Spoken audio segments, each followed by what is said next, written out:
الحمدللہ رب العالمین والصلاة والسلام علی سید المرسلین اما بعد فاعوذ باللہ من الشیطان الرجیم بسم اللہ الرحمن الرحیم الصلاة والسلام علیک یا رسول اللہ وعلی آلک واصحابک یا حبیب اللہ الصلاة والسلام علیک یا نبی اللہ وعلی آلک واصحابک یا نور اللہ۔ فرمان مصطفیٰ صلی اللہ تعالی علیہ وسلم، جس نے مجھ پر صبح و شام 10 بار درود پاک پڑھا اسے قیامت کے دن میری شفاعت ملے گی۔ صلو علی الحبیب صلی اللہ تعالی علی محمد۔ میٹھے میٹھے اسلامی بھائیوں اور مدنی چینل کے ناظرین، آپ دیکھ رہے ہیں مدنی چینل کا ایک منفرد اور یونیک سلسلہ محبوب سبحانی۔ ہمارے ساتھ ہیں دعوت اسلامی کی مرکزی مجلس شورا کے رکن اور نگران پاکستان انتظامی کابینہ قبلہ حاجی شاہد اتاری صاحب دامت برکاتہم العالیہ، انشاءاللہ عز و جل ان سے بھی برکتیں حاصل کریں گے۔ Today will be the last episode of our this particular program۔ ہمارے سلسلے محبوب سبحانی کا آج 4th اور لاسٹ ایپیسوڈ ہوگا انشاءاللہ عز و جل۔ اس موقع پر ہم تھوڑا سا ریکیپ بھی لیں گے اور سب سے پہلے let's go through the breakup of today's سلسلہ۔ آج کے سلسلے میں آپ ہمارے ساتھ کیا کیا کچھ دیکھ سکیں گے۔ ایک ہمارا سیگمنٹ ہوتا ہے something about knowledge، کچھ علم کے بارے میں، اور آج اس حوالے سے ایک بہت اہم ترین ایسپیکٹ ہم ڈسکس کریں گے، the power of question، سوال کی طاقت، اور علم کے اندر سوال کی کیا طاقت ہے، سوال کی کیا اہمیت ہے، کچھ ہم ڈسکس کریں گے اور اس حوالے سے رکن شورا سے ہم اس کے اوپر رہنمائی بھی حاصل کریں گے۔ اور ایک سیگمنٹ ہمارا ہوتا ہے ایوولوشن، یعنی ارتقاء، کس کس مرحلے سے گزر کے ایک چیز ہمارے تک پہنچی، اس حوالے سے وقت اور گھڑی اس حوالے سے ڈسکس کریں گے۔ اور پھر قرآن و سنت کی عالمگیر مدنی تحریک دعوت اسلامی، اس کا جرنی کیا رہا، اس کا سفر کیا رہا، اس حوالے سے بھی گفتگو ہوگی۔ مدنی چینل کے ناظرین، we all know the importance of word guarantee۔ ہم سب اس بات کو سمجھتے ہیں کہ لفظ گارنٹی کی اہمیت کیا ہے۔ یہ چیز گارنٹی میں ہے اور یہ چیز گارنٹی میں نہیں ہے، واضح فرق ہوگا۔ گارنٹی کا مطلب ہے پروٹیکشن، حفاظت کا ایک احساس، سیکیورٹی، دل کو سکون ہوتا ہے۔ اور کتنی بڑی بات ہے، just gauge and imagine how important this sentence is, and being a Muslim it's enough۔ باقی چیزوں کی گارنٹی تو ایک طرف، ہمیں حضور غوث پاک سید عبد القادر جیلانی رحمت اللہ تعالی علیہ ایمان کی حفاظت کی گارنٹی عطا فرما رہے ہیں۔ the most important asset، precious wealth، ایمان سے بڑھ کر ایک مسلمان کے پاس کون سی دولت ہے؟ دیکھیے، اگر پتہ چلے کہ اس شہر کے اندر گاڑیوں کی چوری بڑھ گئی ہے، ہم کیا کریں گے؟ ٹریکر لگائیں گے، گاڑی میں نئے نئے لاکس خرید کے لگائیں گے۔ اگر پتہ چلے گھروں میں چوریاں شروع ہو گئی ہیں تو کیا کریں گے؟ گارڈ رکھیں گے، سیکیورٹی میکانزم بنائیں گے۔ تو جو بھی دولت ہوتی ہے، کوئی قیمتی چیز ہوتی ہے، جب اس کو تھریٹ ہوتی ہے تو ہم اس کی حفاظت کے لیے پریکاشنری میجرز لیتے ہیں۔ اور یہ ایمان قیمتی ترین دولت، اور اس کو پرماننٹ تھریٹ ہے، چھن جانے کا ڈر ہے، بڑا مکار دشمن بیٹھا ہوا ہے۔ what safety precautions we have taken، کیا حفاظتی تدابیر کی ہم نے۔ اور دیکھیے، قصر معرفت کے روشن ترین مینار، اولیاء اکرام میں سب سے محبوب و مشہور قندیل نورانی محبوب سبحانی حضور سید عبد القادر جیلانی رحمت اللہ تعالی علیہ کا یہ فرمان کس قدر ہماری ڈھارس بندھاتا ہے، ہمارے لیے امید کی کرن ہے۔ کیا کہ میرا کوئی مرید توبہ کیے بغیر نہیں مرے گا۔ بے شک بڑوں کی بڑی باتیں ہوتی ہیں۔ Now let's come to حاجی شاہی صاحب۔ حضور، بڑی 11ویں شریف کا مہینہ جاری و ساری ہے، ہمارا سلسلہ محبوب سبحانی بھی اس حوالے سے ہوا، آج اس کی لاسٹ ایپیسوڈ ہم کر رہے ہیں۔ اس سے پہلے ربیع نور شریف کا مہینہ تھا، جس میں ہم نے الحمدللہ اپنے آقا صلی اللہ تعالی علیہ وسلم کے جشن ولادت کی دھومیں مچائیں۔ ہر مہینے میں کوئی نہ کوئی ایونٹ ایک ہوتا ہے، اور مسلمان اس حساب سے مہینے کے آغاز میں اس کی پریپریشن شروع کر دیتے ہیں۔ مجھے اب یہ ارشاد فرمائیے اور مدنی چینل کے ناظرین کی رہنمائی فرمائے کہ اسلامی مہینوں کی اور اسلامک کیلنڈر کی ایک مسلمان کی زندگی میں کیا اہمیت ہے اور اس کی ابتدا کس طرح ہوئی؟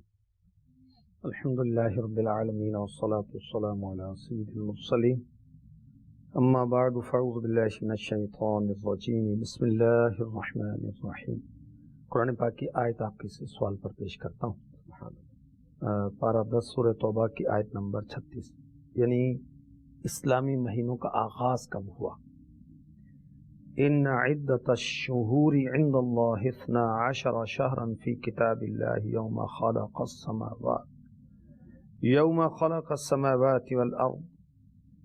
ترجمہ کنز ایمان، بے شک مہینوں کی گنتی اللہ کے نزدیک 12 مہینے ہیں اللہ کی کتاب میں، جب سے اس نے آسمان و زمین بنائے، جب سے آسمان و زمین بنائے اس وقت سے مہینوں کی گنتی کا آغاز ہے۔ اچھا، اب اس کی اہمیت کیا ہے؟ تو آپ دیکھیں کہ ہماری عیدیں اسلامی مہینوں کے حساب سے ہوتی ہیں۔ ماہ رمضان مبارک کی آمد اور پہلا روزہ کب، غوث پاک نے تو ماں کا دودھ چھوڑ کر بتا دیے کہ آج پہلا روزہ ہے۔ سبحان اللہ۔ پہلی مرتبہ جب ہمارے غوث پاک یکم رمضان کو آئے تو آپ نے ماں کا دودھ نوش نہیں فرمایا۔ اگلے رمضان میں تو آپ ابھی 12 مہینے کے تھے نا، تو اب وہ گرد آلود معاملہ تھا، وہ ایسی آلات تو ایجاد نہیں ہوئے تھے کہ بیٹھ کے اس کو دیکھیں اس کو۔ تو لوگوں میں اختلاف ہوا کہ کل رمضان ہے یا نہیں، بھئی رات گزر گئی تو یہ طے ہوا کہ جو سیدوں کے گھر میں بچہ پیدا ہوا ہے نا، اس نے پچھلے رمضان میں دن کے وقت ماں کا دودھ نہیں پیا تھا۔ اگر وہ بچہ دودھ نہیں پیتا تو سمجھ لیں یکم رمضان ہے۔ سبحان اللہ۔ وہ ایسا ہی ہوا، غوث پاک نے دودھ نوش نہیں فرمایا، تو یہ اس بات کی تصدیق ہوئی کہ آج پہلا روزہ ہے۔ تو بہرحال ماہ رمضان کا آنا، عید کا آنا، 12ویں شریف، 11ویں شریف، پھر شب معراج، شب برات، پھر جو طلاق کی عدت ہے، شوہر مر جاتا ہے اس کی عدت کا معاملہ ہے، یہ تمام معاملات، بچے کا دودھ چھڑانا ہے ماں کو کہ اس کی ایک مدت ہے، اس مدت کا حساب کس سے ہوگا؟ اسلامی چاند سے، اسلامی مہینوں کے مطابق۔ حج کے ایام، اس کا حساب کتاب کس سے ہوگا؟ اسلامی مہینوں سے ہوگا اور چاند کے حساب سے ہوگا۔ بدقسمتی کے ساتھ اب اسلامی مہینوں کے نام جو ہیں نا، یہ مسلمانوں کو آتے نہیں، اور آج چاند کی تاریخ کیا ہے وہ بغلیں جھانک رہے ہوتے ہیں۔ وہ آج کیا تاریخ ہے؟ اب وہ تاریخ بدل گئی۔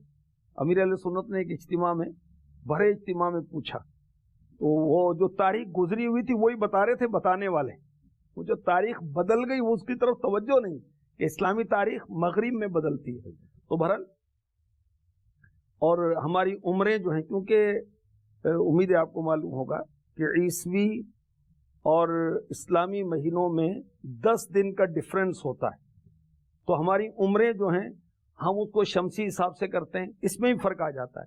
اچھا، زکوٰۃ کا معاملہ ہے، جو پورا سال گزرا پھر زکوٰۃ فرض ہو گئی، یہ بھی تو اسی حساب سے آئے گا نا۔ اب بعض جو ہوتے ہیں نا، علم دین ہے نہیں، ہوشیاری بہت کرتے ہیں، ارے مالدار میں ہوں تو علم تیرے پاس کیسے آ گیا؟ تو میرے پاس ہے، یعنی اپنے آپ کو بڑا سمجھدار سمجھتے ہیں۔ تو اپنے ایک مدنی اسلام بھی بتا رہے تھے کہ وہ کوئی زکوٰۃ کی بات چلی ہوگی، کہتے جی ہم تو اتنے اتنے سال سے زکوٰۃ پوری دیتے ہیں۔ کہا جی اچھا، کس حساب سے دیتے ہیں؟ جی ہم عیسوی مہینوں کے حساب سے دیتے ہیں۔ تو ان کو بتایا اللہ کے بندے اتنا یہ ڈفرنس آ گیا آپ کا، اس کا حساب لگاؤ۔ تو اسلامی مہینوں کی اہمیت ہے، رہے گی ظاہر۔ حضور جس طرح آپ نے گائیڈ کیا، جیسے ہی وہ رمضان کا چاند نظر آتا ہے تو دیکھیے ڈفرنس کتنا پڑ جاتا ہے، ایک نے کی 70 گنا، ایک چیز کتنی گنا اس میں ڈفرنس میگنیچیوڈ کے اندر آ جاتا ہے کہ اس کا ثواب ہمیں کتنا ملنا شروع۔ بظاہر تو لیل و نہار وہی ہے، وہی سورج نکل رہا ہے، وہی چاند نکل رہا ہے، وہی دن اور رات کی تاریکی اور اجالا ہے، لیکن اس میں ڈفرنس بہت آ جاتا ہے۔ اس کے اندر دیکھیں نا کہ رجب میں بھی نیکیوں کا حساب کتاب بڑھ جاتا ہے۔ جو 12 مہینے ہیں ان میں 4 حرمت والے مہینے، تو ان کی فضیلت بقیہ مہینوں سے زیادہ ہے۔ اس کا مطلب حضور یہ ہوا کہ جس طرح آپ نے کہا کہ واقعی یہ علم آج کل بالخصوص بچوں کے اندر ہونا بڑا ضروری ہے۔ ایک زمانہ تھا، ہمیں یاد ہے کہ وہ باقاعدہ جس طرح جنوری فروری ہوتا تھا اسی طرح رجب شعبان بھی ہوا کرتا تھا۔ یہ والدین کے اوپر آپ فرمائیں گے کہ وہ اپنے بچوں کو لازمی، یا وہ ٹیچرز اپنے بچوں کو سکھائیں؟ بہت آسان طریقہ ہے، مدنی چینل دکھائیں، خود دیکھیں، خود ہی پتہ چل جائے۔ یہاں تو ڈیٹ، اسلامک ڈیٹ آتی ہے، وہ خود ہی بتا دے گا مدنی چینل آپ کو کون سی تاریخ ہے، اور اس مہینے میں کون سے اسلامک ایونٹس ہیں وہ بھی مدنی چینل آپ کو بتا دے گا، بلکہ اس رات آپ کو وہ معلومات بھی دے دے گا۔ آپ دیکھتے تو رہے نا۔ سبحان اللہ، سبحان اللہ۔ مدنی چینل کے ناظرین، مدنی چینل دیکھتے رہیے، اسلامی معلومات کا خزانہ آپ کو ملے گا۔ حضور ایک کوشچن آپ سے یہ ہے کہ آپ امیر اہل سنت کی طرف سے بیعت کے مجاز ہیں، یعنی آپ امیر اہل سنت کا اور امیر اہل سنت غوث پاک کا مرید کروا سکتے ہیں. ہم نے یہ نوٹ کیا کہ بیعت کے وہ جو اسپیسیفک الفاظ ہیں اس سے پہلے ہم توبہ کرتے ہیں، مطلب جو بھی بیعت کے مجاز اسلامی بھائی ہیں وہ بھی کرواتے ہیں ایسے، اور امیر اہل سنت کی بھی عادت پاک یہ ہے کہ آپ بھی وہ الفاظ بولتے ہیں. اور عام طور پہ جس طرح نکاح کا وقت ہوتا ہے تو نکاح کے وقت میں بھی وہ جو نکاح خواہ صاحب ہوتے ہیں وہ اکثر پہلا کلمہ دوسرا کلمہ پڑھاتے ہیں. ہو سکتا ہے اس کا بھی کوئی ریلیشن بنتا ہو. دولہے کو پریشان کرتے ہیں، وہ ایک تو پہلے کنفیوز ہوتا ہے، وہ کلمہ طیبہ پڑھنا نکاح کے لیے شرط نہیں ہے، جب وہ قبول ہو اور گواہ موجود ہوں، دو مرد موجود ہوں یا دو عورتیں اور ایک مرد موجود تو ہوں، حضور کیوں پڑھایا نکاح ہو جاتا گیا. ہے؟ یہ برکت کے لیے، مگر یہ لازم نہیں ہے، فرض نہیں ہے، واجب نہیں ہے، بلکہ خطبہ بھی سنت ہے. خطبہ نہیں آتا سورہ فاتحہ پڑھ دیں، وہ خطبہ ہو جائے گا. تو یہ توبہ کیوں کی جاتی ہے؟ غالباً آپ کی بات یہ پوری ہونی تھی. اچھا پہلے تو میں یہ عرض کروں کہ امیر اہل سنت کی وکالت الحمدللہ کئی اسلامی بھائیوں کو حاصل ہے، تمام اراکین شورا وکیل اطار ہیں، اس کے علاوہ بیرون ممالک میں بھی ہیں. نگران شورا کی طرف سے اس کا اذن دیا جاتا ہے الحمدللہ. وہ پہلے توبہ کیوں کرائی جاتی ہے؟ التائب من الذنب کمن لا ذنب له، گناہوں سے توبہ کرنے والا ایسا ہے جیسے اس نے گناہ کیا ہی نہیں. حدیث پاک کے الفاظ میں نے بیان کیے. وہ پہلے توبہ کرائی جاتی ہے تاکہ پچھلا معاملہ وہ کلیئر ہو جائے، گناہوں کی توبہ ہو جائے، اور پھر نئے سرے سے ایک نئی زندگی کا آغاز ہو جائے. توبہ کیتی ہویا تاری نسبت مل گئی پیاری پیاری. تو توبہ کر کے اب نئے سرے سے زندگی شروع کر رہے ہیں. اب انڈرسٹوڈ ہے کہ توبہ کرنے سے یہ نہیں کہ کسی کا مال چھینا تھا تو وہ معاف ہو گیا، نمازیں نہیں پڑھی تھی معاف ہو گئیں. ہاں اس کی تاخیر اللہ چاہے گا تو معاف ہوگی. روزے نہیں رکھے تھے فرض، وہ رکھنے ہوں گے. معافی اور تلافی دونوں کا معاملہ کرنا ہوگا. تو توبہ کی برکتیں ہیں. اور دیکھیں کہ میرے آقا صلی اللہ علیہ وسلم کے بہت سارے اسما، شاید مدنی چینل کے ناظرین نے یہ نام نہ سنا ہو، نبی التوبہ، توبہ والے نبی. کیوں کہ آدم علیہ السلام کی توبہ آپ کی برکت سے قبول ہوئی. نبی التوبہ، توبہ والے نبی. کیوں کہ آپ دن میں 70 بار اور ایک روایت کے مطابق 100 بار استغفار کرتے ہیں. آپ معصوم، سارے انبیاء معصوم، اظہار نبوت سے پہلے بھی، اظہار نبوت کے بعد بھی، کبیرہ سے بھی صغیرہ سے بھی. بڑے گناہ چھوٹے گناہ ان سے ہوتے نہیں، معصوم ہیں. مگر عاجزی کیسی ہے، 100 بار میرے آقا صلی اللہ علیہ وسلم رب کی بارگاہ میں توبہ کرتے ہیں. اور آپ کی دعائیں دیکھیں نا، اللہ کی بارگاہ میں اتنی عاجزی ہے، اتنی عاجزی، اتنی عاجزی. اور اللہ پاک توبہ کرنے والوں کو پسند فرماتا ہے، اور توبہ کرنا عبادت ہے. تو میرے آقا علیہ الصلوۃ والسلام توبہ کثرت سے کرتے تھے. آپ کے صدقے میں امت کی توبہ قبول ہوگی. آدم علیہ السلام کی توبہ قبول ہوئی، اس لیے آپ کو نبی التوبہ کہا جاتا ہے. تو توبہ کے بہت زیادہ فضائل ہیں، اس لیے یہ پہلے توبہ کروائی جاتی ہے. تو حضور یہ پچھلے سلسلے میں ہم نے یہ بھی ڈسکس کیا تھا کہ بیعت از لائک این ایگریمنٹ. تو یہ بھی کہا جا سکتا ہے کہ ایگریمنٹ ہے، آپ کچھ نہ کچھ کسی بڑے کے ساتھ طے کر رہے ہیں، وہ آپ کو کچھ فرما رہے ہیں اور آپ ان کے ساتھ ایک رشتہ استوار کر رہے ہیں. تو ایگریمنٹ سے پہلے ٹرمز اینڈ کنڈیشنز تو ہوتی ہیں کہ یہ ہدایات ہیں آپ کے لیے، یہ چیزیں. اس کا مطلب حضور کہ جب بھی ہم بیعت کرتے ہیں ہم یہ سمجھیں کہ اپنے آپ کو ایک نئے فیز میں ہم لے کر جا رہے ہیں. ہم نے پھر توبہ کر لی، اور جس طرح آپ نے فرمایا امیر اہل سنت کی تو اس پہ بہت زیادہ تاکید ہے. جس طرح آپ نے فرمایا کہ وہ توبہ کرنے سے وہ چیزیں نہیں جائیں گی جن کی کمپنسیشن مسٹ ہے. نمازوں کا اگر چھوڑا ہے، روزے چھوڑے ہیں، یا کسی کے پیسے مارے ہیں، تو سب کی تلافی کر کے تو اس طرح ہم داخل ہوں گے. تو مدنی چینل کے ناظرین، امیر اہل سنت جب بھی توبہ کرواتے ہیں، نگران پاکستان اسلامی کابینہ نے ہماری کتنی اچھی رہنمائی فرمائی کہ ہمیں ہر دفعہ اپنے آپ کو ایک نئے ورژن کے ساتھ ایکسیپٹ کرنا چاہیے کہ آج ہم نے پھر بیعت کر لی. اور الحمدللہ یہ ہماری زندگی کا تجربہ ہے. ڈاکٹرز مجلس کے حوالے سے ہمارا جدول رہتا ہے. کئی ڈاکٹرز پاکستان سے جو باہر چلے جاتے ہیں وہ بارہا اس بات کا اظہار کرتے ہیں بذریعہ میسج، بذریعہ کال، کہ حضور کسی نہ کسی طریقے سے ذرا ہمیں دوبارہ سے بیعت کروا دیں، دوبارہ سے بیعت کروا دیں. اور جب ہم سے پوچھتے ہیں وہ یہ جواب دیتے ہیں کہ وہ جو توبہ کے الفاظ ہیں اور وہ جو ایک نسبت کا احساس پیدا ہوتا ہے کہ میں مرید ہوتا ہوں، میں وہ احساس جو پیدا ہوتا ہے یہ بڑا زبردست لیازون ہے. آپ بھی، میں مشورہ دوں گا آپ کو کہ سلسلہ قادریہ میں امیر اہل سنت کے مرید ہو جائیے. اس کے لیے نمبرز بھی ہیں، اس کے لیے ویب سائٹ کے اوپر رہنمائی بھی موجود ہے. تو مدنی چینل کے ناظرین، آج ہم اس موضوع پر بھی گفتگو کریں گے کہ حضور غوث پاک رحمت اللہ تعالی علیہ کے بارے میں دیگر اولیاء کاملین نے کیا فرمایا، لیکن دیگر جو انفاس قدسیاں ہیں ان کی کیا حضور غوث پاک کے بارے میں آراء تھیں، کیا انہوں نے برکتیں حاصل کی۔ حضور مدنی چینل پر ایک بڑا پیارا کلام پڑھا جاتا ہے، the one for whom the necks of saint become the pulpit، Ghaus Azam is the imam of saints and the pious۔ مختصر یہ کہ جن کا ممبر بنی گردن اولیاء، کہ غوث اعظم اولیاء کے بھی اور کاملین کے بھی سردار ہیں۔ اور ایسا ہی ایک جملہ ہمیں حضور داتا علی حجویری رحمت اللہ تعالی کے بارے میں ہم سنتے ہیں کہ ناقص سارا پیر کامل کاملا رہنما، کہ ناقص کے تو پیر ہیں ہی، وہ تو obvious ہے، لیکن کاملوں کو بھی رہنما ہے۔ حضور اولیاء تو پہلے ہی بیسٹ ہیں، these are the best۔ تو یہ انفاس قدسیہ، یہ محبوبان الہی، یہ ان کے اوپر بھی بیسٹ ہوتے ہیں، اس بارے میں کچھ ارشاد فرمائیے۔ اللہ کی شان ہے۔ دیکھیں، ہم نے پچھلے سلسلے میں عرض کیا تھا جو اکابرین کے مرشد کہ وہ بہت بڑے مقام پر فائز ہیں مگر پھر بھی کسی کو پیر بناتے ہیں، طریقت میں پیر بناتے ہیں، شریعت میں بھی کسی کو اپنا امام بناتے ہیں۔ غوث اعظم رحمۃ اللہ تعالی علیہ، شاید مدنی چینل کے ناظرین کے لیے بھی نئی بات ہو، حنبلی ہیں۔ آپ فالو کرتے ہیں فقہ میں حضرت امام احمد بن حنبل رحمۃ اللہ تعالی علیہ، تو آپ حنبلی ہیں، ہم حنفی ہیں، اس میں آپس میں کوئی اختلاف نہیں ہے، کوئی جنگ نہیں ہے، استغفر اللہ۔ اور دعوت اسلامی کے اندر الحمدللہ سارے سلاسل، سارے جو مذاہب ہیں، جتنے بھی یعنی احناف ہیں، مالکیاں ہیں اور شوافع ہیں، حنابلہ ہیں، سب کو دعوت اسلامی کا مدنی کام کرنے کی پوری اجازت ہے۔ قادری، نقشبندی، سہروردی، چشتی، جس سلسلے کے بھی ہیں وہ دعوت اسلامی میں آئیں، جو بھی مسلمان ہیں آئیں، کام کریں اور اپنے اصلاح لوگوں کی اصلاح کریں۔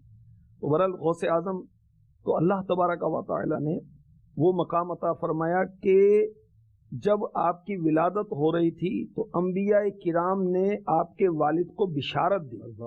خود سید الانبیاء محبوب خدا صلی اللہ علیہ وسلم تشریف لاتے ہیں اور فرماتے ہیں ابو صالح تجھے اللہ تعالیٰ نے وہ بیٹا عطا فرمایا ہے جو اللہ کا محبوب ہے، میرا بھی محبوب ہے۔ سبحان اللہ۔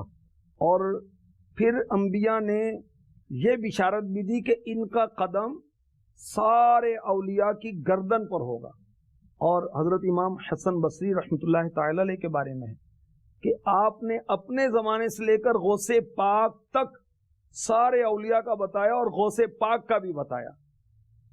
امام حسن بصری رضی اللہ تعالی عنہ کا جو وقت ہوگا یہ غالباً پہلی صدی ہجری ہوگا، غوث پاک تشریف لاتے ہیں 470 سن ہجری میں، تو اتنا فرق ہے۔ کئی سو سال پہلے امام حسن بصری رحمۃ اللہ تعالی علیہ نے غوث پاک کی آمد کا اور آپ کے مقام کا بتایا، دیگر اولیاء نے بھی بتایا۔ حسن بصری رحمۃ اللہ تعالی تابعی ہوئے پھر۔ جی جی، آپ فاروق اعظم کے دور میں پیدا ہو گئے تھے اور مولا مشکل کشا کرم اللہ تعالی وجہہ الکریم کے پہلے خلیفہ ہیں آپ، یعنی خلافت اور پیری مریدی یہ سلسلہ پرانا چلا آ رہا ہے اللہ کے رحمت سے۔ تو غوث اعظم رضی اللہ تعالی عنہ کا ایک ادب کا، ولیوں کی زیارت کرنے کا ایک بڑا پیارا واقعہ بڑی توجہ کے ساتھ سنیں گے انشاءاللہ، بہت مدنی پھول سنیں گے۔ ہمارے غوث اعظم مدرسۃ المدینہ، سبحان اللہ، مدرسۃ المدینہ ہمارے منہ سے نکلتا ہے، امیر اہل سنت نے ہر وہ اصطلاح کے ساتھ مدینہ مدینہ مدینہ مدنی مدنی کر دیا۔ غوث اعظم جب جامعہ میں مدرسے میں پڑھتے تھے، زیر تعلیم تھے، تو آپ کے جو ہم جماعت تھے، کلاس فیلو تھے، ایک کا نام تھا عبداللہ اور ایک تھا ابن سقا۔ غوث اعظم پڑھتے تھے مدرسہ نظامیہ میں جو بغداد میں اب بھی قائم ہے۔ اچھا، یہ تینوں جو تھے یہ عبادت کرتے تھے اور اللہ کے نیک بندوں کی زیارتیں کرنے کے لیے جاتے تھے۔ ایک مرتبہ بغداد میں ایک ایسے بزرگ جو غوث کے نام سے مشہور تھے، ان کے بارے میں مشہور یہ تھا کہ وہ اچانک تشریف فرما ہو جاتے تھے اور اچانک غائب ہو جاتے تھے۔ اب یہ تینوں ان کی زیارت کے لیے جا رہے ہیں، راستے میں باتیں ہو رہی ہیں، تو ایک عبداللہ نامی شخص جو ہے، جو طالب علم تھے ابھی یہ تینوں، وہ کہتے ہیں کہ میں ان سے ایسا سوال کروں گا کہ دیکھتے ہیں کیا جواب دیتے ہیں۔ ابن سقا بڑا ذہین طالب علم تھا، اس نے کہا کہ میں ایسا سوال کروں گا کہ ان کو جواب ہی نہیں آئے گا۔ اور ہمارے غوث پاک نے کیا ارشاد فرمایا، ابھی لڑک پن ہے، فرمایا میں تو ان کے امتحان کے لیے نہیں جا رہا، میں تو ان کی زیارت کے لیے جا رہا ہوں۔ اب تینوں پہنچے، وہ غوث زمانہ تخت بچھا ہوا تھا، اچانک اپنے مسند پر جلوہ فرما ہو گئے، ظاہر ہو گئے اور جلال میں دیکھنے لگے ابن سقا کی طرف۔ اچھا مجھ سے ایسا سوال کرے گا مجھے جواب نہ آتا ہو، سن تیرا سوال یہ ہے اور اس کا جواب یہ ہے۔ اللہ والوں سے کیا چھپا ہوتا ہے اللہ کی عطا سے۔ غوث پاک فرماتے ہیں کہ میرے ہاتھ میں جیسے رائی کا دانہ ہونا، میں ایسے شہروں کو دیکھتا ہوں۔ وہ پھر عبداللہ نامی جو طالب علم تھا اس کو فرمایا کہ تو مجھ سے ایسا سوال کرے گا کہ تو دیکھتا ہے کیا جواب دوں گا میں، تیرا سوال یہ تیرا جواب یہ ہے۔ اور پھر کہا ابن سقا کو کہ میں تجھ میں کفر کی آگ بھڑکتی دیکھ رہا ہوں۔ عبداللہ کو کہا کہ میں یہ دیکھ رہا ہوں دنیا تیرے کانوں تک پہنچ گئی ہے۔ اور پھر غوث اعظم کو دیکھ کر کہا کہ عبد القادر میں یہ دیکھ رہا ہوں تو برسر منبر کہہ رہا ہے قدمی ہادی علی رقبۃ کل ولی اللہ، اور تمہارا ادب ہم نے پسند کیا۔ اب دیکھیں ولی اللہ کی بے ادبی، اس میں کئی باتیں، یہ حکایت جو ہے یہ فتاوی رضوی شریف میں اعلیٰ حضرت نے نقل کی۔ بزرگوں کی زیارت کے لیے جانا بزرگوں کا طریقہ ہے، پھر بزرگوں کو آزمانا نہیں چاہیے، امتحان میں نہیں ڈالنا چاہیے، استاد کو، پیر کو، امام کو، کسی مذہبی شخصیت کو ایسے پریشان کرنے کے لیے کرتے ہیں، نہیں، غلط بات ہے۔ سوال سیکھنے کے لیے کیا جاتا ہے، پریشان کرنے کے لیے تھوڑی کیا جاتا ہے۔ تو بہرحال غوث پاک کا ادب تو دیکھیں کیا بشارت مل رہی ہے، اس نے گستاخی کی اور واقعی ایسا ہوا کہ وہ ابن سقا بہت ذہین طالب علم تھا۔ جو ذہین ہوتے ہیں نا ان کو اللہ سے زیادہ ڈرنا چاہیے۔ بدماش بھی ذہین ہوتے ہیں، یہ چور اچکے بھی ذہین ہوتے ہیں، مگر ان کی ذہانت کا استعمال غلط ہوتا ہے۔ اور اللہ آپ کا بھلا کریں، ذہین بہت تھا، مناظرے کرتا اور آگے بڑھتا گیا، یہاں تک کہ یہ کرسچنز کے ساتھ مناظرے کرتا تھا، یہاں تک کہ ایک عیسائی بادشاہ کا مقرب ہو گیا، اور پھر بد نگاہی کی آفت میں ایسا گرفتار ہوا کہ اس سے کہا کہ اپنی لڑکی کے ساتھ اس پر نظر پڑی کہ اس سے میری شادی کر دے۔ کہا تو مسلمان ہے، ہم عیسائی ہیں، اگر عیسائی ہوتا ہے تو ہم کر دیتے ہیں۔ تو اس نے عیسائی مذہب قبول کر لیا اور آخر کار برباد ہو گیا۔ حافظ تھا، عالم تھا، مناظر تھا، بڑا ذہین تھا، مگر برباد ہوا۔ تو ہمارے غوث پاک کے بارے میں پہلے سے ہی بشارتیں موجود تھی، اور غوث پاک کا مقام و مرتبہ، ادب، احترام بھی ہمیں اس کو سیکھنے کو ملتا ہے۔ ہمیں یعنی حضور اس میں اولیاء کی جو خصوصی شفقتیں آپ پر ہیں اور آپ کے ادب کی وجہ سے، اور پھر جس طرح آپ نے فرمایا کہ یہ وہبی تھا، اللہ تعالیٰ کی خصوصی عطا ہے کہ اللہ تعالیٰ ان سب میں ان کو چن لیا جو سب کے اوپر سردار ہوں گے۔ مدنی چینل کے ناظرین، الحمدللہ ہماری بڑی زبردست رہنمائی ہوئی کہ ادب کی بڑی اہمیت ہے۔ آئیے اپنے سلسلے کے سب سیگمنٹ کی طرف چلتے ہیں، اور وہ ہے علم کی ایک بات، سم تھنگ اباؤٹ نالج۔ اور آج ہم دیکھیں گے کہ کوشچن کی پار کیا ہوتی ہے، what is the part of question and what is the importance of question in this whole set up of knowledge. یاد رکھیے سوال اس کے بہت سے مقاصد ہوتے ہیں، یعنی سوال کبھی تو علم کو جانچنے کے لیے بھی کیا جاتا ہے، جیسے ایگزامز ہوتے ہیں، ٹیسٹنگ ہوتی ہے، اور دعوت اسلامی کے مدنی ماحول میں ہم دیکھتے ہیں مدنی چینل پر کئی سلسلے ہوتے ہیں۔ امیر اہل سنت کا سلسلہ مدنی مذاکرہ، یہ بھی کوشچن آنسر سیشن ٹائپ ہوتا ہے۔ ذہنی آزمائش بڑا مقبول عام سلسلہ ہمارا، اس کے اندر بھی کوشچنز ہوتے ہیں۔ اور ایک کوشچن ریٹوریکل ہوتا ہے۔ ریٹوریکل کوشچن کا مطلب یہ ہے کہ اس میں جواب مقصود نہیں ہوتا، بلکہ کچھ سمجھانا یا اپنا پیغام پہنچانا وہ مقصود ہوتا ہے۔ اور ٹیچنگ میں سوال کی اہمیت کیا ہے؟ Remember, children are the natural learners. Children are the natural learners and they are considered to be the best learning machine in this world. بچوں کو ایک قدرتی طور پر لرنر کہا جاتا ہے کہ وہ سیکھنے کے موڈ میں ہوتے ہیں، ہر وقت سیکھ رہے ہوتے ہیں۔ اور یاد رکھیے صحیح وقت پر کیا ہوا صحیح سوال ان کے لیے بہت بڑی رہنمائی بن سکتا ہے۔ Good questions will have good answers. Bad questions will have bad answers. اچھے سوال کے جواب بھی اچھے ہوں گے اور برے سوال کے جواب بھی برے ہوں گے۔ عام طور پہ بچوں سے یہ سوال بہت زیادہ پوچھا جاتا ہے، کیا بیٹا بڑے ہو کے کیا بنیں گے؟ اور ایک تحقیق کے مطابق بچہ اس سوال کا جو جواب دیتا ہے، اپنی زندگی کی 87% صلاحیتیں اسی چیز کے بننے میں، اسی مقام تک پہنچنے کے لیے صرف کرتا ہے، اس کا مائنڈ سیٹ بن جاتا ہے کہ میں نے بچپن میں یہ جواب دیا تھا کسی اڈلٹ کو تو میں وہی بنوں گا. تو یہ سوال یہ بہت امپورٹنٹ ہے، ہمارے ذہن کی ایک گائیڈنس ہے. دیکھیے آپ کے ذہن میں کتنا کچھ ہے، آپ کا ماضی ہے، آپ کا کیریئر ہے، آپ کے مستقبل کی سوچیں ہیں، آپ کا کاروبار ہے، آپ کی جاب ہے، لیکن ایک کوشچن آپ کے ذہن کی ساری توجہ کو مرکوز کر دیتا ہے.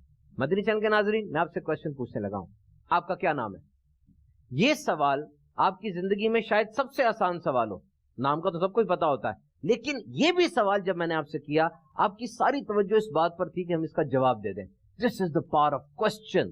سوال کی بڑی اہمیت ہے، اور یہ کہا جاتا ہے teach your children to ask something, teach your children to ask about everything. اپنے بچوں کو یہ تربیت دیں کہ وہ سوال کریں آپ سے، اپنے استاد سے سوال کریں، ادب کے ساتھ اور انتہائی تمیز کے ساتھ، لیکن سوال کریں. جب وہ سوال کریں گے ان کو نیا نالج آئے گا. حضور ابھی آپ نے جو ہمیں واقعہ سنایا وہ بھی اسی سے ریلیٹڈ تھا کہ ان تینوں نے طے کیا وہ سوال کریں گے. اس بارے میں اور کچھ آپ ہمیں گائیڈ کریں کہ کوشچن کی اہمیت کیا ہوتی ہے علم سیکھنے کے اندر. مولا مشکل کشا کرم اللہ تعالی وجہ الکریم، جو کہ بہت بڑے عالم، میرے آقا صلی اللہ علیہ وسلم نے فرمایا کہ میں علم کا شہر ہوں، علی اس کے دروازے. اور مولا علی مشکل کشا کتنے بڑے عالم ہیں کرم اللہ تعالی وجہ الکریم. اور شیخ عبد القادر جیلانی الحسنی والحسینی کا آپ سے تعلق کیا ہے کہ آپ ان کی اولاد میں سے ہیں، کیونکہ والد آپ کے حسنی سید ہیں، والدہ آپ کی حسینی سید ہیں، تو حسنی حسینی ہیں. اور جب آپ ہمارے غوث پاک بیان کرنے میں کچھ ہیزیٹیٹ ہو رہے تھے اوائل میں، کیونکہ آپ عجمی اور عربوں میں عربی بیان کرنا، تو میرے آقا علیہ الصلوۃ والسلام نے 7 مرتبہ لعاب دہن اقدس ڈالا، مولا مشکل کشا نے 6 مرتبہ ڈالا. تو مولا مشکل کشا کا فیضان ہے شیخ عبد القادر جیلانی رضی اللہ تعالی عنہ میں.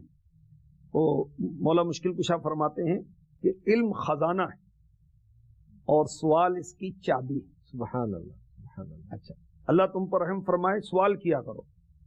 4 افراد کو ثواب دیا جاتا ہے. مسلمان کو وہی کام کرنا ہے جس میں ثواب ملے، آخرت بنے، رب کا قرب ملے، رب کی رضا حاصل ہو. سوال کرنے والے کو ثواب دیا جاتا ہے، جواب دینے والے کو، سننے والے کو، اور ان سے محبت کرنے والے کو. اور یہ کہا گیا کہ السوال مفتاح العلم، سوال علم کی چابی ہے. وہ سوال اچھا ہوگا جیسے آپ نے بتایا تو جواب بھی اچھا آئے گا. تو سوال کی بہت زیادہ اہمیت ہے. اللہ پاک ہمیں سمجھنے کی توفیق دے. حضرت عمر بن عبدالعزیز رضی اللہ تعالی عنہ کی بات یاد آ رہی ہے. آپ بہت بڑے عالم ہیں، تابعی بزرگ ہیں، حافظ قرآن ہیں، پہلی صدی کے مجدد ہیں، بڑی شانیں ہیں، بڑی عظمتیں ہیں، اور راوی حدیث ہیں.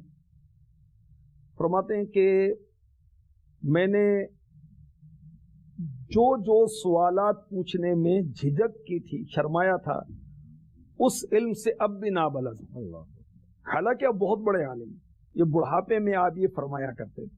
وہ سوال کرنا چاہیے. اور بہت اچھی بات آپ نے کہی کہ ادب کے ساتھ، احترام کے ساتھ، یعنی کسی کو پریشان کرنے کے لیے نہیں بلکہ سیکھنے کے لیے. کیونکہ بے جا سوالات کرنا اس کی مذمت کی گئی. جیسے گائے کا واقعہ، پیلی گائے کا واقعہ سورہ بقرہ میں حضرت موسیٰ علیہ السلام کے دور کا پورا وہ ہے کہ وہ گائے کیسی ہو، اس کا رنگ کیا ہو. تو وہ پوچھتے پوچھتے خود ہی اپنے آپ کو مشکل میں ڈالتے چلے گئے. تو ضرورت کے مطابق سوال کیے جائیں اور آزمانے کے لیے نہ کی جائیں. میرے آقا علیہ الصلوۃ والسلام سے کفار سوالات کرتے تھے اور پریشان کرنے کے لیے. اس کی مذمت. تو سیکھنے کے لیے سوال کیا جائے اور تمیز کے ساتھ کیا. حضور یہ جو آپ نے 4 باتیں بتائیں کہ 4 لوگوں کو ثواب ملتا ہے، اس وقت میرے ذہن میں بالکل مدنی مذاکرے کی وہ پوری بزم اور پورا وہ پکچر آ گئی تھی کہ وہ چاروں کے چاروں افراد خوش نصیب وہاں موجود ہیں. سوال کرنے والے بھی ہیں اور دینے والے ہمارے شیخ طریقت بھی ہیں، اور جو باقی بیٹھے ہیں وہ سن رہے ہیں. اور مدنی چینل پر محبت کرنے والے کتنے، محبت وہ بھی کر رہے ہیں. لیکن یہ کوشچن آنسر سیشن مدنی مذاکرہ، یہ پیورلی کوشچن مدنی مذاکرے کا مطلب یہی ہے کہ 2 افراد بیٹھ کے آپس میں کوشچن آنسرز کریں. مدنی چینل کے ناظرین، امام اہل سنت اعلیٰ حضرت الشاہ امام احمد رضا خان علیہ رحمۃ الرحمان آپ کی شخصیت ہمارے لیے موسٹ اوتھینٹک پرسنالٹی ہیں. یعنی آپ کے جو فتاوی رضویہ ہیں، 1000 بکس ہیں آپ کی، ان کی تو شان ہی ورا ہے. ہمارے نزدیک تو آپ کا ایک ایک شعر الحمدللہ فتوے کی حیثیت رکھتا ہے. اور آپ کا یعنی امام اہل سنت کا حضور غوث پاک سے محبت کا کیا انداز تھا، آپ نے کیا فرمایا حضور غوث پاک کے بارے میں، یہ کوئی ہماری ایمان کی جلا کے لیے ہماری نسبت ہے غوث پاک سے، تو ایک اوتھینٹسٹی کے لیے آپ ہمیں کچھ ارشاد فرمائیں. اعلیٰ حضرت رضی اللہ تعالیٰ عنہ غوث پاک رضی اللہ تعالیٰ عنہ سے بہت زیادہ محبت کرتے ہیں. فتاوی رضویہ شریف میں طرح طرح کے القابات آپ نے غوث پاک کے لکھے، اور کسی نے کہا کہ آپ کو فلاں مشکل ہو تو فلاں بزرگ کو آپ پکاریں. ان کا فرمان ہے کہ جب مجھے کوئی مشکل میں پکارے گا میں اس کی مشکل دور کر دوں گا. آپ نے فرمایا الحمدللہ میں تو اپنے غوث اعظم کو پکارتا ہوں، اور غوث اعظم کی منقبتیں آپ نے اتنی لکھی اور ایسی کہ بندہ سنتا رہ جائے، پڑھتا رہ جائے اور سوچتا رہ جائے کہ اعلیٰ حضرت نے فرمایا کیا ہے. اس طرح سفر مدینہ میں اعلیٰ حضرت رحمۃ اللہ تعالی علیہ کسی مشکل میں تھے، تو فرمایا کہ مجھے ایک سید صاحب نظر آئے، تو انہیں دیکھتے میں نے غوث پاک کی بارگاہ میں استغاثہ کیا، تو الحمدللہ اللہ تعالیٰ نے میری وہ مشکل دور فرما دی. سبحان اللہ. تو غوث پاک سے اعلیٰ حضرت کو بہت محبت تھی. تیری سرکار میں لاتا ہے رضا اس کو شفیع، یعنی بارگاہ رسالت میں بھی شفاعت کے لیے غوث پاک کو لے کر آتے ہیں. تیری سرکار میں لاتا ہے رضا اس کو شفیع جو میرا غوث ہے اور لاڈلا بیٹا تیرا. میرے تو غوث اعظم ہیں، آپ کے تو بیٹے ہیں اور لاڈلے بیٹے ہیں آپ کے. اور غوث اعظم میرے آقا علیہ الصلوۃ والسلام کے لاڈلے بیٹے ہیں. کس طرح؟ اللہ اکبر. غوث اعظم رضی اللہ تعالی عنہ کو اللہ نے کیا شان عطا فرمائی. سبحان اللہ. آپ فرماتے ہیں کہ ہر ولی کسی نبی کے قدم پر ہوتا ہے اور میں اپنے آقا کے قدم پر ہوں. سبحان اللہ. اور میرے آقا علیہ الصلوۃ والسلام کے جسم پاک پر مکھی نہیں بیٹھتی تھی، غوث اعظم کے جسم پر بھی مکھی نہیں بیٹھتی. اللہ اکبر. اللہ نے ایسا اعلیٰ مقام ہمارے غوث پاک کو عطا کیا. تو اعلیٰ حضرت غوث اعظم سے بہت زیادہ عقیدت رکھنے والے اور غوث اعظم کی عقیدت لوگوں کے دلوں میں ڈالنے والے ہیں. ماشاءاللہ الحمدللہ. یہ ہماری نسبت کی بہاریں. حضور یہاں پر سلسلے کے آغاز میں جو ہم نے ایمان کی حفاظت کی بات کی، اس سے پہلا سلسلہ بھی ہم نے پورا بیت کے کانسیپٹ پہ کیا، قادری سلسلے میں بیت ہونے کی برکات کیا. آپ نے بڑی ایلیبوریٹلی اور بڑی زبردست انداز سے ایکسپلینیشن دی تھی کہ واقعی ہر سلسلہ ہی وہ روڈ ہے، ایک برائٹ روڈ ہے، چمکدار اور روشن سڑک ہے جو کہ روشن مستقبل کی طرف جا رہی ہے. لیکن قادری سلسلے کی کیا برکات تھیں وہ ہم نے ڈسکس کی. حضور ایمان کی حفاظت پرائمری موٹیو ہے، یعنی وہ مسلمان جو ایمان سلامت لے کے جانے میں کامیاب ہو گیا، امیر علیہ سنت سے ہم نے یہی سیکھا ہے کہ وہ کامیاب ہے. زمین کے اوپر تھا، ایمان کی دولت ہے، اب وہ جا رہا ہے تو ایمان سلامت لے جائے. تو حضور علم سیکھنے کے اندر بھی اس کی کوئی چیز ہے. ایک تو ایمان کی حفاظت کا ہم نے پڑھ لیا کہ بیعت کی جائے تو ہمیں انشاءاللہ تعالیٰ پیر و مرشد کے صدقے جیسے غوث پاک نے فرمایا، تو علم بھی سیکھا جائے. ایمان کی حفاظت کے لیے علم سیکھنے کی اہمیت کیا ہے، اس حوالے سے کچھ ارشاد فرمائیں. دیکھیں کہ ہمارے غوث پاک رضی اللہ تعالی عنہ نے ساری زندگی علم سیکھنے میں تو گزاری، اور آپ نے شب و روز جنگلوں میں، بیابانوں میں، ویرانوں میں گزارے. اچھا، اس وقت کیا ہوتا کہ شیطان آپ کے پاس آتے مسلح ہو کر اور مقابلہ کرتے، غوث اعظم پر آگ پھینکتے. بہجت الاسرار کے حوالے سے یہ اس رسالے میں موجود ہے. کوئی غیب سے پکارتا ہے، عبد القادر اٹھو ان کی طرف بڑھو، مقابلے میں ہم تمہیں ثابت قدم رکھیں گے، تمہاری مدد کریں گے. تو غوث اعظم ان سے مقابلہ کرتے. تو آپ فرماتے ہیں کہ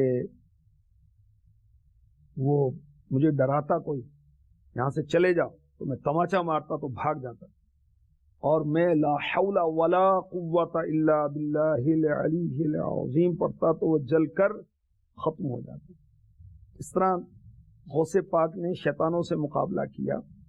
اور یاد رکھیں کہ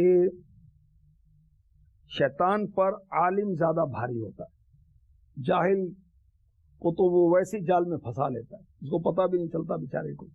مثلا اس کو عبادت بہت کر رہا ہے، عبادت کرنے کا ڈھنگ ہی معلوم نہیں، نماز بہت پڑھ رہا ہے، اس کی قرات ہی درست نہیں ہے، اچھا اگر وہ درست قرات کے ساتھ بھی کر رہا ہے تو ریاکاری میں مبتلا ہو رہا ہے، باطنی امراض میں مبتلا ہو جاتا ہے، دکھاوے میں مبتلا ہو جاتا ہے۔ بہرحال غوث پاک رضی اللہ تعالی عنہ جنگلوں میں ریاضتوں میں مصروف تھے، تو اچانک وہ روشنی پھیلتی ہے کہ عبد القادر میں تمہارا رب ہوں، میں نے تم پر دین کے جو فرائض تھے سب معاف کر دی۔ اب آپ چونکہ بہت بڑے عالم بھی ہیں، اور ہم نے پہلے بھی عرض کیا تھا سلسلے میں کہ آپ مادر زاد ولی ہیں، پیدائشی ولی ہیں، تو ولی تو وہ ہوتا ہے جو عالم بھی ہوتا ہے، تو آپ تو ماں کے پیٹ میں بھی یرحمک اللہ والدہ کو چھین کے جواب میں کہا کرتے تھے، آپ کو تو پیدا ہوتے ہی 18 پارے یاد تھے، غوث پاک کو اتنا مقام تھا۔ تو آپ غور کرنے لگے کہ یہ کیسے ہو سکتا ہے کہ شریعت کی پابندیاں مجھ سے اڑ جائیں، جیسے ہوتے ہیں نا جاہل، وہ پی کے پہنچنے والے، یہاں وہ بلیک بابا جو ہوتے ہیں، کالے بابے ہوتے ہیں، جعلی عاملین ہوتے ہیں، استغفر اللہ، شریعت سے دور کی، شریعت اور ہے، طریقت اور ہے، ہم پہنچے ہوئے ہیں، شریعت کی ضرورت نہیں ہے۔ تو جنید بغدادی رحمۃ اللہ تعالی علیہ جو غوث پاک کے جو پیر و مرشد ہیں ان میں سے آتے ہیں، جنید بغدادی رحمۃ اللہ تعالی علیہ فرماتے ہیں ہاں وہ پہنچے ہوئے ہیں، مگر کہاں؟ جہنم کے کنارے پر پہنچے ہوئے، اللہ کی پناہ۔ تو غوث اعظم رضی اللہ تعالی عنہ نے اس موقع پر تعوذ پڑھا، اعوذ باللہ من الشیطان الرجیم، وہ روشنی ساری ختم ہو گئی اور اندھیرا پھیل گیا، شیطان ظاہر ہوا اور کہا کہ عبد القادر تجھے تیرے علم نے بچا لیا، مگر رب کی خاص رحمت ہے آپ پر، علم لدنی کے 70 دروازے آپ پر رب نے کھولے ہوئے ہیں، اور فرماتے ہیں کہ ہر دروازہ 70 دروازے کھلے، ہر ایک دروازے کے درمیان زمین و آسمان سے زیادہ فاصلہ ہے، اتنے بڑے عالم تھے غوث پاک، مگر اس کو اپنی ذات کی طرف منسوب نہیں کرتے، میں تجھ سے بچ گیا، میں عالم ہوں، نہیں، فرماتے ہیں کہ مجھے میرے رب کے فضل نے بچا لیا، رب کی عنایت پر نظر ہے۔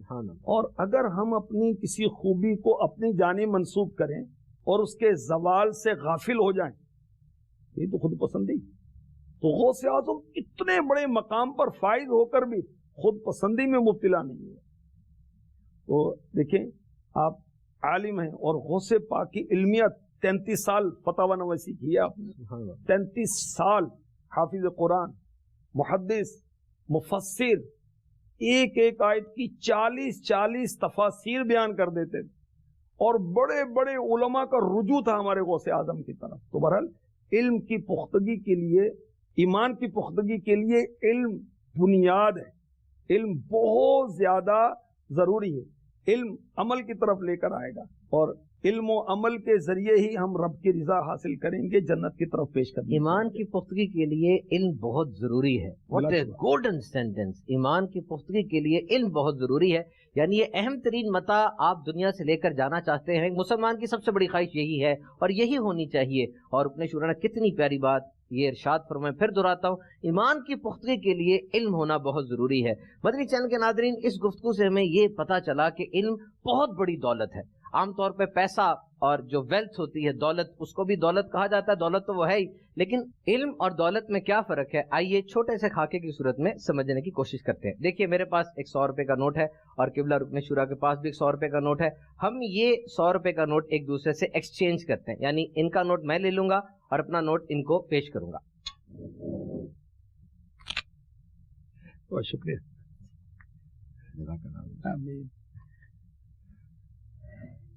مدنی چینل کے ناظرین، یہ 100 روپے کا ایک نوٹ میں نے رکن شورا سے لیا، برکتوں کے لیے جیب میں بھی رکھ لیتا ہوں، اور اپنا 100 روپے کا نوٹ میں نے رکن شورا کو پیش کر دیا۔ اب دیکھیے دولت تھی، نوٹ تھا، ہم نے ایکسچینج کیا، سویپ کیا، میں نے اپنا ان کو پیش کیا، انہوں نے مجھے اپنا عطا فرما دیا، میرے پاس بھی 100 روپے رہے اور ان کے پاس بھی 100 روپے رہے، دولت میں کوئی اضافہ نہیں ہوا۔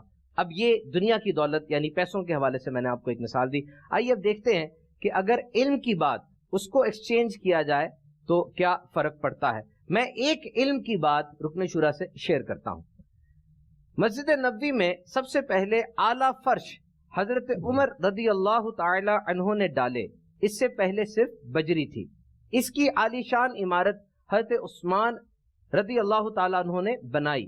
اس میں سب سے پہلے قندیلیں، لائٹس، حضرت تمیم داری رضی اللہ تعالیٰ عنہ نے روشن کی۔ عہد فاروقی میں رمضان کی تراویح کے موقع پر حضرت عمر رضی اللہ تعالیٰ عنہ نے چراغاں کیا، اور حضرت علی کرم اللہ تعالی وجہہ الکریم نے حضرت عمر فاروق رضی اللہ تعالیٰ عنہ کو نور قبر کی دعا دی۔ حضور آپ بھی کچھ نوازیں، کوئی ایک علم کی بات مجھے سکھا دیں۔ اسی نسبت سے عرض کرتا ہوں، مساجد تعمیر کرنا نبیوں کی سنت ہے۔ خانہ کعبہ جہاں واقع ہے، مسجد الحرام شریف ہے، وہ یہ حضرت ابراہیم علیہ السلام، حضرت اسماعیل علیہ السلام نے تعمیر کی، اور اولاً آدم علیہ السلام نے بھی تعمیر کی۔ اور بیت المقدس میں جو مسجد اقصی حضرت سلیمان علیہ السلام نے تعمیر کی۔ تو مسجدیں تعمیر کرنا نبیوں کی سنت ہے، اور جو چھوٹی سی مسجد بھی تعمیر کرے گا، چاہے وہ گھونسلے، پرندے کے گھونسلے جیسی ہو، اللہ تبارک و تعالیٰ اسے جنت میں عالی شان محل عطا فرمائے گا۔ سبحان اللہ، سبحان اللہ۔ مدنی چینل کے ناظرین، اب دیکھیے علم میں اور دولت میں فرق کیا ہے۔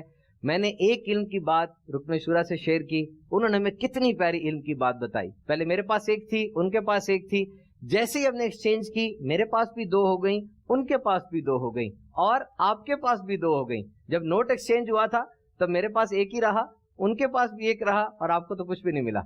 دیکھیے، دیکھا آپ نے علم اور دولت کے اندر کتنا بڑا فرق ہے۔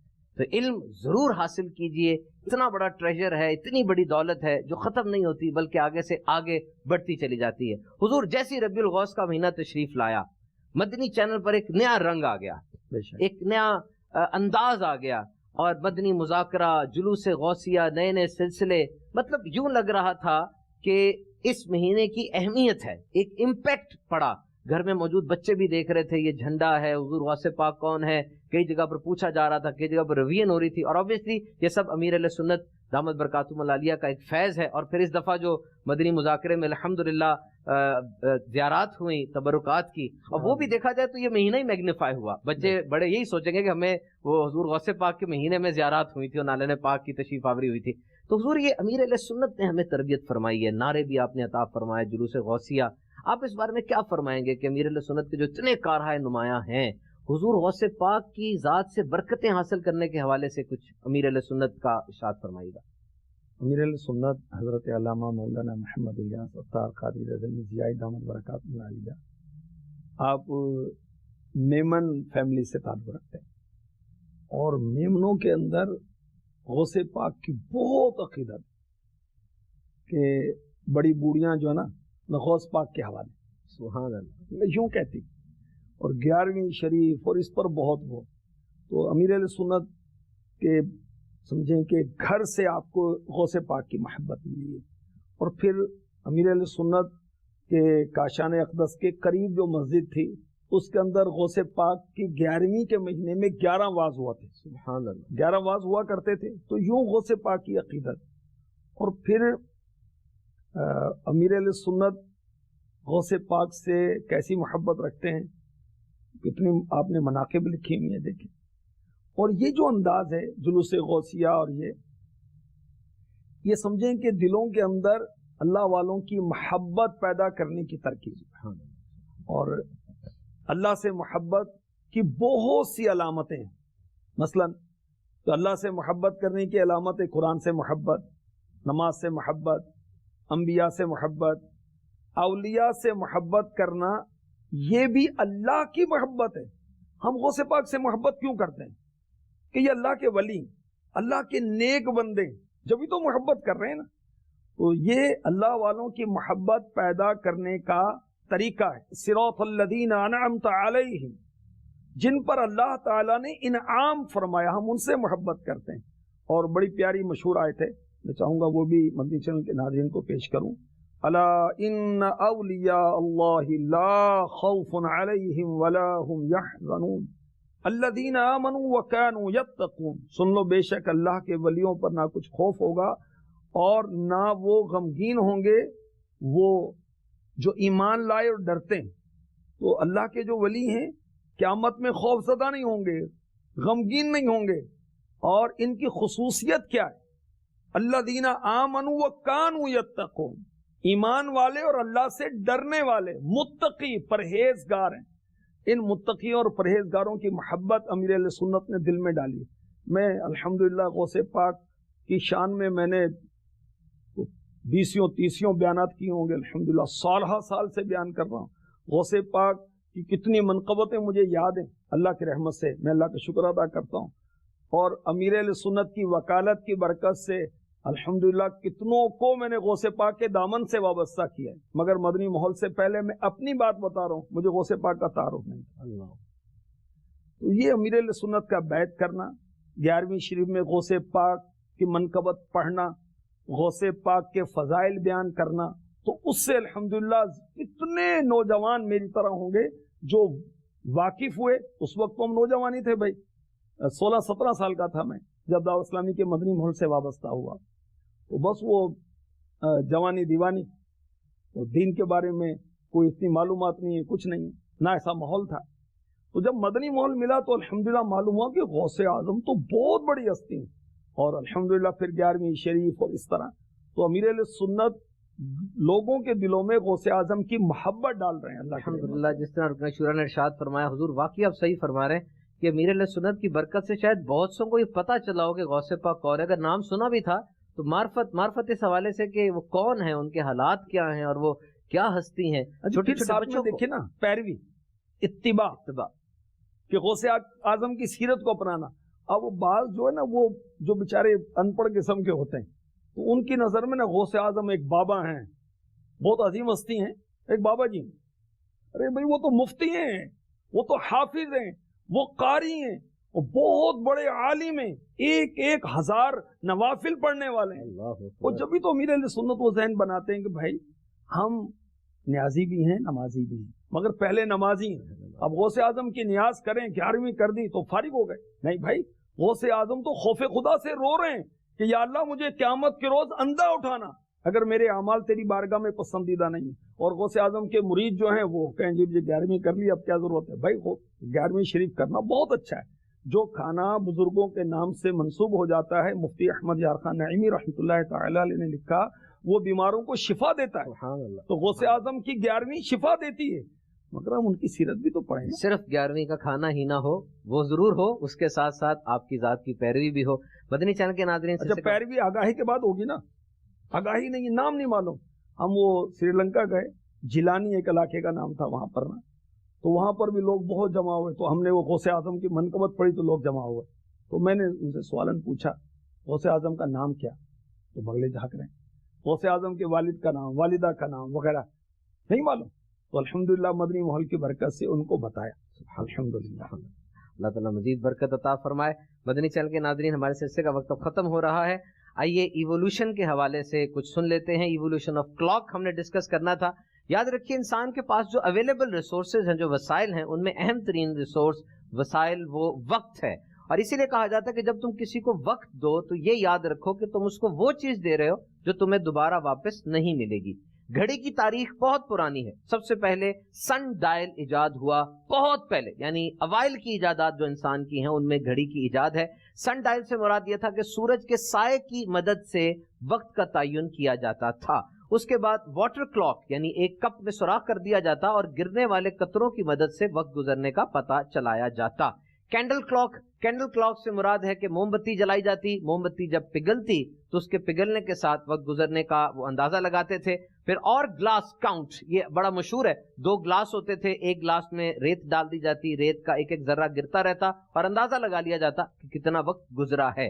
لیکن آج جدید ڈیجیٹل کلاکس ہمارے پاس ہیں، اور وقت کی پابندی، وقت کے حوالے سے دیگر معاملات ہم سب کو پتا ہے، پنکچوالٹی از دا کی آف سکسیس۔ الحمدللہ دین اسلام میں ہم دیکھتے ہیں اور سیکھتے ہیں کہ نماز یہ بھی وقت کی پابندی سکھاتی ہے، روزہ اس میں بھی وقت کی پابندی ہے، حج کے اندر بھی وقت کی پابندی آتی ہے۔ اور پھر مدنی چینل کے ناظرین، اپنے سلسلے کو اختتام کی طرف لاتے ہوئے میں یہ عرض کروں گا، اپنا ایک پرسنل ایکسپیرینس میں شیئر کرتا ہوں کہ ابھی رکن شورا کی بارگاہ میں 4 سلسلے تھے ہمارے، چاروں سلسلے اب فنش ہو رہے ہیں، ختم ہو رہے ہیں۔ انشاءاللہ پھر کچھ نیا لے کے رکن شورا کے ساتھ آپ کی بارگاہ میں حاضری دیں گے۔